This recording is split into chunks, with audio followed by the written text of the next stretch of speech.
Assalamualaikum warahmatullahi wabarakatuh. Rekan-rekan media, saya melaporkan kewajiban kami terkait laporan mingguan yang sudah dikoordinasikan. Jadi per kemarin kasus positif itu ada 2.404 ya. Kesembuhannya naik 99 orang, sehingga rata-rata tingkat kesembuhan terhadap yang meninggal sekitar 158, itu kurang lebih sekitar 5 kalinya, kira-kira begitu ya indeksnya. Kemudian angka reproduksi COVID Jawa Barat, alhamdulillah masih di bawah 1, sekarang di angka 0,72 ya. Jadi sudah lebih dari 3 minggu kita ini sudah di bawah 1, menandakan keterkendalian dalam penanggulangan COVID. Kalau diurutkan angka reproduksi COVID Jawa Barat ini adalah keempat terendah se-Republik ya. Dari 34 provinsi, yang paling rendah itu Aceh, kemudian Riau, Kalimantan Utara, dan Jawa Barat. Jadi untuk ukuran provinsi yang paling dekat dengan Jakarta sebagai epicentrum dan dengan provinsi yang penduduknya paling besar 50 juta, angka keterkendalian kita itu nomor 4 dari bawah. Jadi kami haturkan rasa terima kasih kami kepada mereka-mereka yang sudah bekerja. Nah, satu hal yang harus diwaspadai, di minggu ini terjadi peningkatan tapi sangat kecil. Bagi kami, kecil atau besar, peningkatan itu harus diwaspadai supaya tidak terjadi yang kita takutkan yang namanya second wave, ya, gelombang kedua.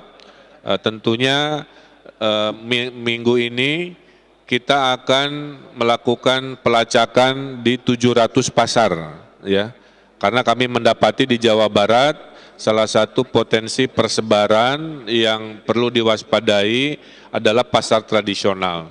Oleh karena itu, tim testing PCR rapid test dengan 627 kendaraan mobile COVID dibantu oleh TNI Polri akan melakukan random sampling di 700-an pasar, di mana 500 dikelola pemerintah, 200-nya pasar pribadi, itu se-Jawa Barat, untuk menunjukkan kedisiplinan dan pengetesan kita. Total yang sudah dites per minggu ini ada 180.000 jiwa, ya, naik sekitar 10 ribuan dari minggu lalu.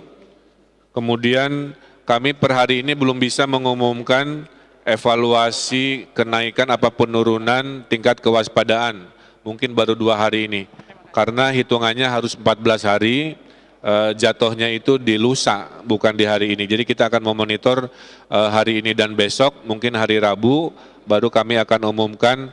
Mudah-mudahan seperti yang sebelumnya, yang kuning banyak beralih ke biru, bukan sebaliknya, pindah memburuk ke warna merah atau warna-warna yang lebih buruk. Kemudian sudah saya sampaikan, dalam proses pengendalian Jawa Barat ini manajemennya memang tidak dipersamakan. Oleh karena itu saya sudah menandatangani persetujuan perpanjangan PSBB proporsional untuk Bodebek sampai tanggal kurang lebih 4 Juli. Ya. Kenapa diperpanjang walaupun indeks reproduksinya kan di bawah 1, karena Jakarta memperpanjang 1 bulan. Maka sesuai dengan ilmu epidemiologi, Jabodetabek harus dipersamakan. Ya, jadi kebijakan Jawa Barat kok beda? Pasti beda, karena dilihatnya bukan administrasi, tapi persebaran virus.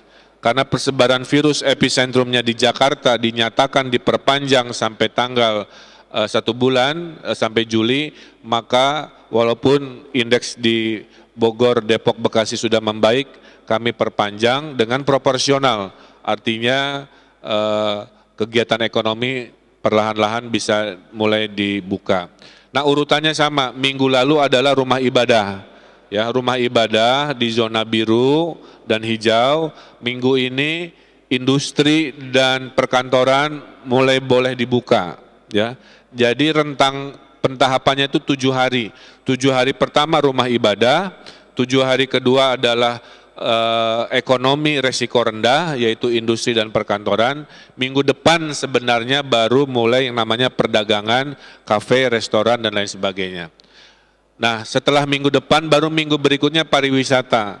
Nah, pariwisata juga dibagi, ada pariwisata outdoor, itu relatif lebih aman. Nah, pariwisata yang indoor jangan dulu. Jadi kemarin Kota Bekasi sudah kami lakukan arahan, jangan membuka dulu yang hiburan malam, yang sifatnya bioskop, karaoke, dan lain-lain. Karena di Korea Selatan, second wave-nya itu datang dari kegiatan pariwisata indoor, ya, bar, klub malam, dan hal-hal seperti itu. Jadi kami merekomendasikan ke seluruh Bupati Wali Kota, pariwisata dahulukan yang outdoor, ya, pariwisata individual dulu, setelah itu termonitor aman 7 hari, baru pariwisata indoor itu dipertimbangkan. Nah, ada pertanyaan tentang pendidikan. Jadi saya sampaikan, per hari ini pendidikan belum diputuskan. Jadi kalau ditanya apakah sudah boleh dibuka, belum. Ya. Apakah betul Pak sampai 2021 itu perkiraan jika semester ini COVID-nya masih belum terkendali, maka kemungkinan disiapkan mental sampai Januari 2021. Tapi kalau kita bisa mengendalikan zona hijau, maka dalam rentang hari ini sampai Januari mungkin ada pertemuan fisik. Ya. Tapi kalau kurikulum tahun ajaran baru tetap berjalan, hanya tidak bertemu secara fisik. Nah, bertemu secara fisiknya masih sedang diperhitungkan. Pesantren juga sama, Pak Wagub sudah saya tugaskan mendiskusikan, karena pesantren agak berbeda ya jadwal-jadwalnya dengan sekolah umum. Maka yang pesantren, para pengelola pesantren diharapkan segera mengirimkan surat permohonan pembukaan pesantren dengan menunjukkan bahwa mereka sudah menyiapkan protokol kesehatan dan menunjuk manajer COVID di pesantren masing-masing. Insya Allah pola-pola ini akan kita terapkan juga. Ini mengindikasikan tidak ada perlakuan yang sama untuk semua permasalahan.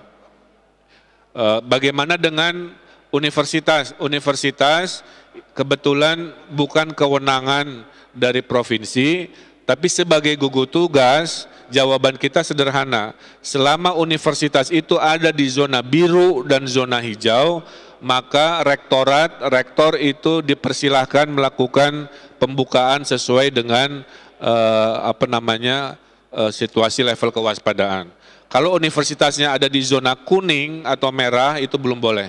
Misalkan Jatinangor, itu harus dicek. Kalau sudah masuk zona biru sebenarnya Unpad, IPDN itu sudah mulai bisa melakukan pertemuan fisik dengan terbatas, jaga jarak dan lain-lain. Kemudian juga saya menghimbau aparat supaya lebih disiplin, karena kita adalah contoh, kemarin ada kasus di Kuningan ya, ada acara apapun alasannya, tindakan spontanitasnya saya kira kurang pas ya untuk dilakukan di saat-saat ini. Jadi TNI, Polri, ASN saya himbau menahan diri untuk tidak melakukan kegiatan-kegiatan yang tidak sesuai protokol kesehatan, apapun judulnya dan isinya. Saya kira itu teguran saya untuk ASN di sana. Kemudian Pangandaran ini karena memang ekonominya pariwisata sudah sangat ketat. Yang boleh ke Pangandaran harus sudah rapid test. Jadi kalau itu artinya ajuan dalam AKB-nya sudah sangat lebih ketat. Yang tadi saya sampaikan itu adalah AKB tanpa rapid test, yaitu nanti bertahap kan. Tapi Pangandaran memutuskan lebih ketat lagi, yaitu selama bisa pakai rapid test, membuktikan surat sehat, saya kira itu juga kami izinkan. Karena kuncinya bukan penyeragaman aturan, tapi logika bahwa yang akan dibuka itu betul-betul sesuai protokol kesehatan. Kemudian hari ini kita mulai PPDB, ya, penerimaan peserta didik baru. Ada laporan servernya belum maksimal, jadi saya sudah tadi sampaikan ke Kadisdik, nanti dimonitor oleh Pak Sekda juga, karena ini masa hari pertama, semua orang ingin mengakses, jangan sampai digitalnya tidak siap, jadi tolong dievaluasi. Jadi itu saya kira saya terima laporannya dan kita akan perbaiki. Kemudian kita sudah melakukan PSBM, pembatasan sosial skala mikro sudah dilakukan. Kita langsung menggempur desa-desa merah dan dilakukan sudah 700 tes swab di KBB dan Subang. Alhamdulillah hanya 2 yang positif dari 600-an dan langsung kita lakukan karantina desa dengan sembako dan gasibu sebagai penyambung kehidupan di desa yang keren. Nah, inilah cara Jawa Barat tidak lagi melakukan PSBB skala provinsi, fokus pada PSBM skala mikro di desa-desa, khusus Bodebek, satu frekuensi dengan Jakarta, dan minggu ini kita menggempur 700 pasar dengan 627 mobil tes COVID, ya, dengan pentahapan AKB. Nah, mudah-mudahan strategi ini menjaga indeks reproduksi COVID kita selalu di bawah 1. Saya kira itu kurang lebih yang bisa saya sampaikan sesuai harapan rekan-rekan media.